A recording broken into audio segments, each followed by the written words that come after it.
Now let's do one more interesting problem based on transform domain approach. Okay, so here the question is, construct a 322 convolution encoder whose transfer function matrix is given by g of x is equal to 1 0 1 plus x square 0 1 1 plus x square. So this is your, so here they have given the transfer function matrix, right? So your job is looking at the transfer function matrix, you need to design the circuit or draw the encoder, the 322 convolution encoder. Okay, here they have mentioned it is 322 convolution encoder. Okay, sometimes they won't even mention the numbers, they'll just mention the value of n or k or something, or they won't mention anything. In that case also, still by looking at the matrix itself, you can decide the value of the convolutional encoder. That is, you all know that looking at the value of the dimensions, number of rows, number of columns. Here you can say that the number of rows is equal to 2, right, and the number of columns is equal to 3, which is k by n. So immediately you can understand that the number of input is equal to 2 and the number of output is equal to 3. Okay, and how do you know it is 3 to 2 and not 3 to 1? By looking over here, you can say that here is 1 plus x square. 1 plus x square. What does this mean? This means that in one shift register there will be 2 of them. Only if there are 2 shift register block only, you will have the constraint length of 3. You see, 1 2 3. That's why 1 plus x square. So that's how we know it is 2. That's why the memory shift register is 2. So you can look at you can understand the value of n, k and m by looking at the system transfer function. Okay, so anyway, let's draw this diagram. So here what this means is that there are 3 outputs and there are 2 inputs, and each of the 2 inputs have 2 shift register blocks, which means there are total of 4 shift register blocks, right? 1 2 3 4. So here 1 2 3, here there are 2 inputs 1 2, and each 2 input will have 2 shift register blocks 1 2 1 2. That's how the diagram will be, and the connection is defined by this. Okay, how to draw the connection? To draw the connection, you first need to find the generator sequence. To find the generator sequence, you need to find its polynomial form. The polynomial forms are all written over here. All your answer is written over here. That is, we all know that g of x, okay, g of x is actually equal to, how do you write g of x? For a 322 convolution encoder, we write like this. That is g1 of x. Okay, this is g1 of 2 of x.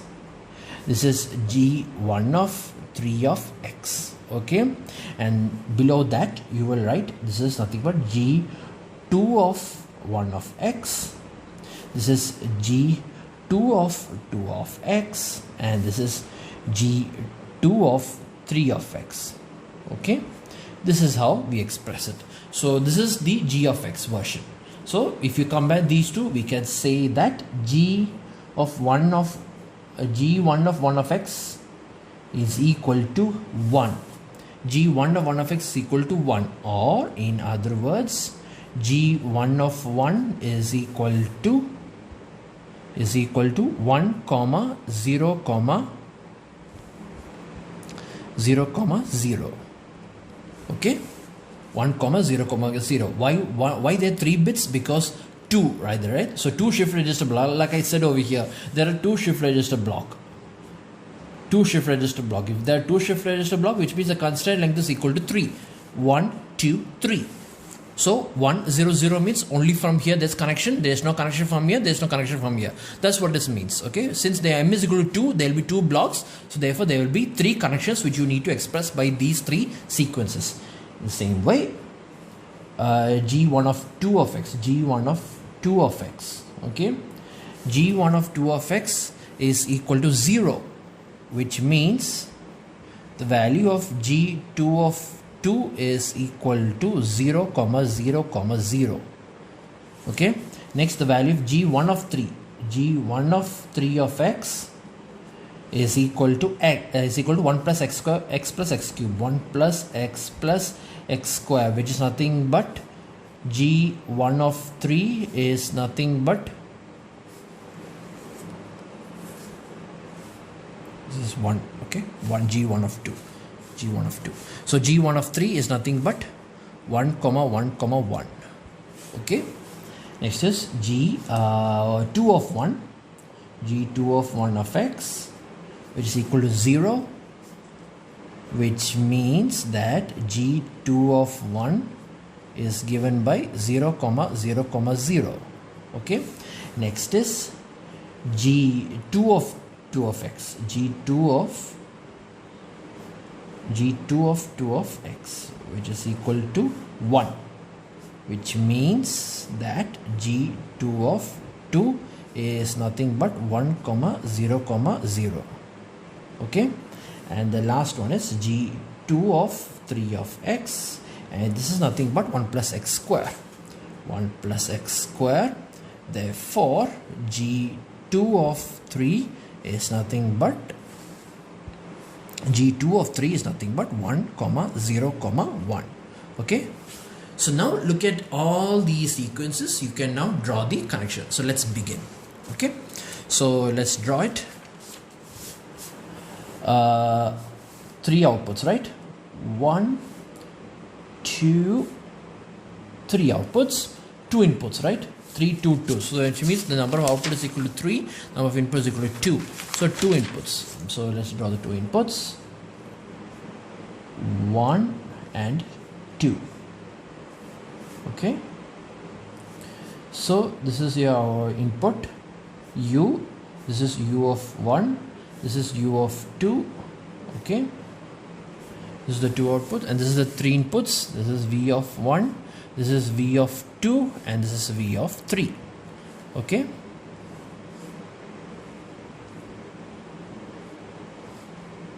This is the output. Okay. So I'm not going to draw the XOR function right now because I'm not sure if there is some requirement of XOR function. Only if there are more than two inputs only you need to draw the XOR function. Sometimes only one connection is there. Okay, that's why. Now, what is the value of M? The value of M is equal to 2, which means every input has 2 shift register blocks. So let me draw that. 1 over here, 2 and 3. Okay, this is how we draw it. Over here also 1 over here and then 2 over here. Okay, there, that's it. Now looking at this sequences, you can draw the connection, right? So what is the value with respect to the input and the first output, with respect to the first input to the first output? Okay, respect to the first input to the first output, which I meant is first, that is this one, G1 of 1. What is the value of G1 of 1? 1 0 0. The value this with respect to the first input to the first output, right? With respect to the first input to the first output, that is G1 of 1. 1 0 0. 1 0 0 means 1 0 0, which means there's only connection from here. Let me draw that.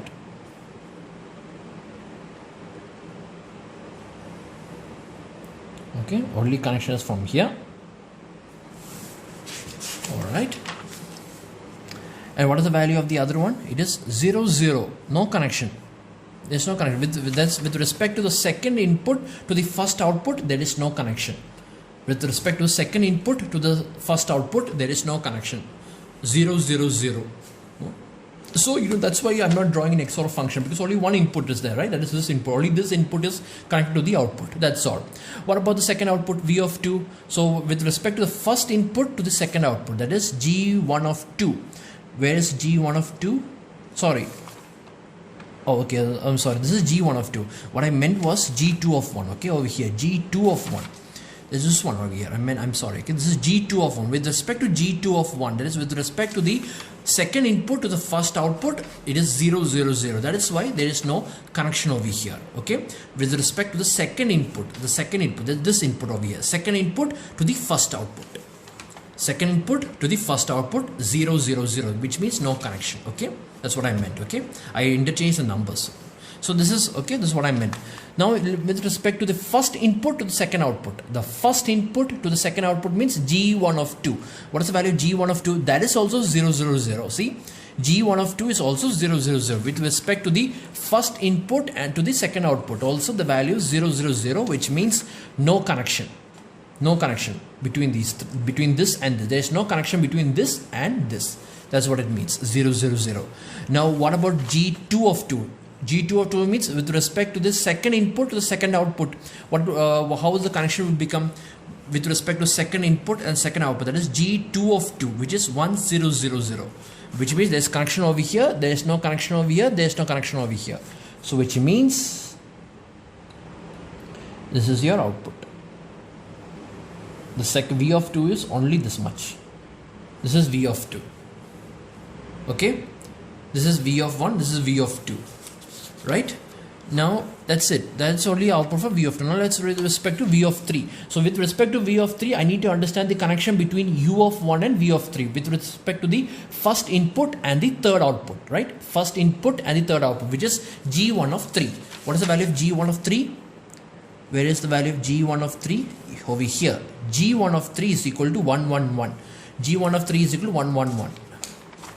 111, which means connection is required over here, here and here. All 3 points there's a connection to V of 3, which means you need an XOR function. So in V of 3 only you need a XOR function because there's more than one input, right? So one is over here. Let me draw that. And then the other will be from here itself.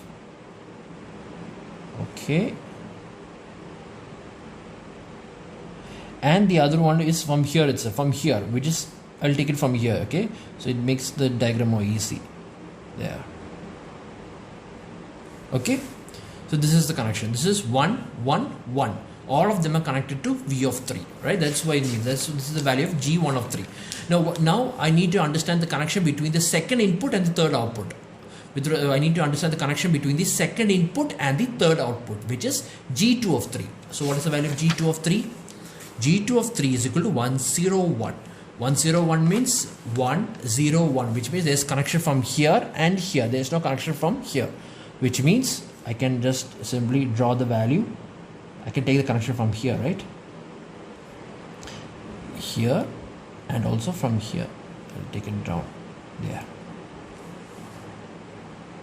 Okay, so this is the diagram of 322 convolutional encoder. Okay, the sequences. So here, like I said, here they're given the transfer function. From the transfer function, you can understand these the generator sequence polynomial, and from the generator sequence polynomial, you can write the generator sequences. And looking at the generator sequences, you can draw the connections. Okay, so this is how you draw the 322 convolutional encoder.